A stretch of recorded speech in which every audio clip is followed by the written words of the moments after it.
Kelahiran si buah hati adalah suatu momen yang ditunggu setiap insan pasangan suami dan istri.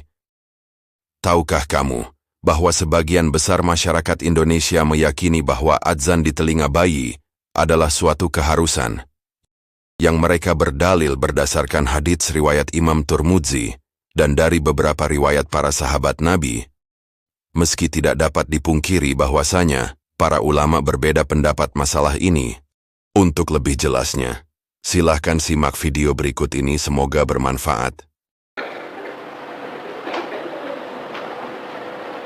Kalau awal bayi baru lahir diapain?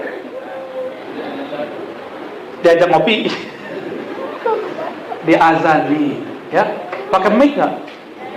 Nggak perlu, ya. Langsung azani. Ini adalah penanaman tauhid pertama. Tapi kata kawan di luar sana, mungkin di sini nggak ada orang-orang ngomong begitu. Karena di sini nggak ada kan selain aswaja, bener. Ahlussunnah wal jamaah tok 1001%, bener ya? Ini ajaibnya orang Madura. Ya. Nggak ada Wahabi, nggak ada Salafi, Muhammadiyahnya nggak ada ya. Hebat orang Madura. Kata kelompok sebelah, nanti kalau yang sudah nyantri di luar paham. Kalau sekarang kan tinggal buka YouTube. Bener. Ada ustadz ngomong, mengazankan bayi baru lahir bid'ah. Kenapa bid'ah? Hadisnya dhaif. Kalau hadis dhaif, hadisnya lemah. Siapa yang melemahkan? Oh, imam dia. Saya nggak usah sebut namanya.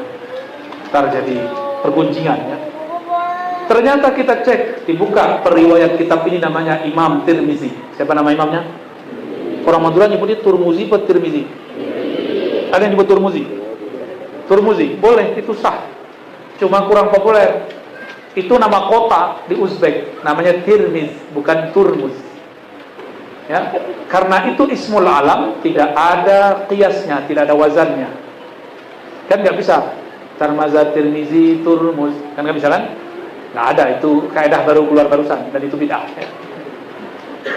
Imam Tirmizi nulis kitab Sunan Tirmizi di bab Kitabul Aqiqah, hadis pertamanya tentang Nabi azana fi uzunil maulud.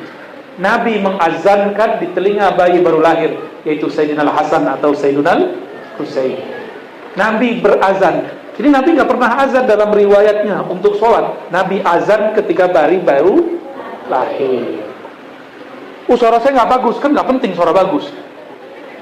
Yang penting bisa azan. Maka kalau punya suami harus bisa azan. Ada kalimat penting di situ. Allahu Akbar, Allahu Akbar. Asyhadu an la ilaha illallah. Asyhadu anna Muhammadar Rasul. Yang paling aneh, kok dipanggil hayya ala sholat? Kan si anak belum bisa sholat. Gimana dong? Hah? Si anak itu udah sholat, cuma kita yang nggak tahu. Sholatnya bayi itu ngea-ngea, itu dipanggil Allah itu. Ya Allah lapar, ya Allah lapar. Allah kirimlah orang tua, orang kirimlah ibu. Maka ayah ibu itu utusan Allah untuk anaknya, disebut wasiyatullah. Itu sebabnya durhaka kepada orang tua sama dengan durhaka kepada Allah. Itu baru orang tua fisik. Gimana orang tua batin? Yaitu guru rohani. Durhaka kepada mereka pasti su'ul khatimah. Na'udzubillah min dzalik. Jadi pertama kali diazankan. Inilah yang disebutkan dalam satu riwayat, alimu auladakum la ilaha illallah. Walaupun hadisnya tidak sampai derajat sahih, tapi maknanya sahih. Ajarkan anakmu pertama kali kalau baru bisa ngomong la ilaha illallah. Apakah ada di telinga anak yang baru lahir termasuk bid'ah? Apakah boleh dilakukan? Ini terkait dengan hadis ya, seputar syariat pengadaan di telinga tersebut. Memang ada beberapa riwayat dalam hal tersebut, tapi riwayatnya semuanya lemah. Tidak ada yang kuat. Tidak ada yang kuat. Ada sebagian ulama kita dulu pernah menguatkannya, seperti Syekh Al-Albani pernah menghasankan haditsnya. Tapi setelah itu beliau rujuk, setelah menemukan jalur riwayat lain, Syu'abul Iman karya Al-Baihaqi, baru tampak sanadnya Kelemahan tidak bisa dikuatkan. Dan saya teliti untuk yang riwayat hadits ini dari seluruh jalurnya. Tidak ada satu jalur pun yang bisa saya menguatkan. Karena itu yang benarnya tidak disyariatkan. Tapi kalau ada sebagian ulama yang beramal dengan hadits ini, dia menganggapnya kuat, itu hal yang tidak bisa kita ingkari. Ya, seorang kalau dia beramal dengannya, tidak bisa kita mengingkarinya. Tapi kalau misalnya saya ditanya secara pribadi apa hukumnya, saya katakan bid'ah itu tidak ada masalah. Itu sesuai dengan kaidah syariat. Karena dia mengamalkannya, dia menganggap haditsnya kuat, dia mengatakan sunnah. Itu sesuai dengan kaidah syariat juga. Ya, jadi hal yang seperti ini tidak usah terlalu banyak diributkan. Karena yang jadi masalah di masa sekarang ini, orang-orang itu terlalu banyak yang baper. Ya, harusnya hal-hal yang silam pendapat tidak usah dipikirkan, ya, menjadikan sebagai bahan untuk menjatuhkan manusia, mencela manusia. Itu adalah hal yang tidak baik. Di proses manasik haji itu ada namanya haji tamattu, ada namanya haji ifrad atau haji qiran. Ya. Abu Bakar dan Umar itu memberi fatwa haji qiran, sebab itu haji yang dia lakukan ketika bersama Nabi SAW. Ya. Sedangkan Ibnu Abbas beliau memberi fatwa haji tamattu, memberi fatwa haji tamattu. Maka datang orang mendebat Ibnu Abbas. Mereka berkata, kamu beri fatwa haji tamattu, sedangkan Abu Bakar dan Umar berucap begini dan begini. Ibnu Abbas marah. Kata Ibnu Abbas, yushaku an tuntaru alaikum hijaratun minas sama. Aqulu lakum qala Rasulullah sallallahu alaihi wasallam wa taquluna qala Abu Bakar wa Umar. Dikhawatirkan turun batu dari langit menghujani kalian. Saya sudah berkata kepada kalian, Rasulullah bersabda begini, sedangkan kalian mendebat saya dengan ucapan Abu Bakar dan Umar. Jadi tegas Ibnu Abbas dalam hal itu. Tapi bersamaan dengan itu tidak pernah dikenal dalam sejarah ada Abu Bakar dan Umar ribut-ribut dengan Ibnu Abbas masalah itu. Hal-hal yang seperti ini hendaknya seorang itu pandai mendudukkan masalah pada tempatnya. Ya, semoga Allah Subhanahu wa taala memberi taufik kepada semuanya. Wallahu taala alam. Dari Nabi sallallahu alaihi wasallam,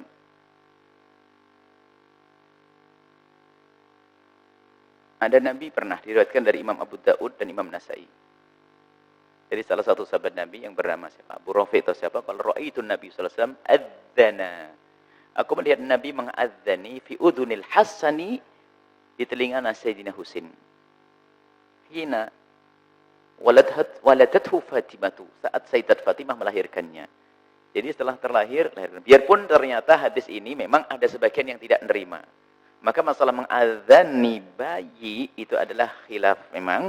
Tapi kebanyakan dari ulama mengatakan sunnah. Kalau ada bayi lahir, dikumandangkan adzan di telinga kanannya. Kemudian setelah itu, diikomati di telinga kirinya. Tujuannya apa? Hikmah di balik itu semua. Yang jelas riwayat dari Nabi ada. Kalau yang tidak mau, karena sebagian mengatakan hadis ini katanya lemah. Tapi ulama kita mengambil adzan telinga. Hikmahnya adalah agar bayi itu pertama kali lahir ke muka bumi, yang diperdengarkan di telinga adalah kalimat thayyibah dan kalimat-kalimat kemuliaan. Itu. Saya mengazani orang yang meninggal saat dikuburkan. Saya belum dapat ya. Belum dapat. Mungkin karena keterbatasan pengetahuan saya tidak mengetahui dalil-dalilnya, dan biasanya saya kalau belum dapat saya tidak mengamalkan karena saya belum tahu. Jadi teman-teman yang tahu tolong tunjukkan kepada saya supaya nanti saya bisa teliti. Kalau benar, insya Allah saya sampaikan dan mungkin saya amalkan.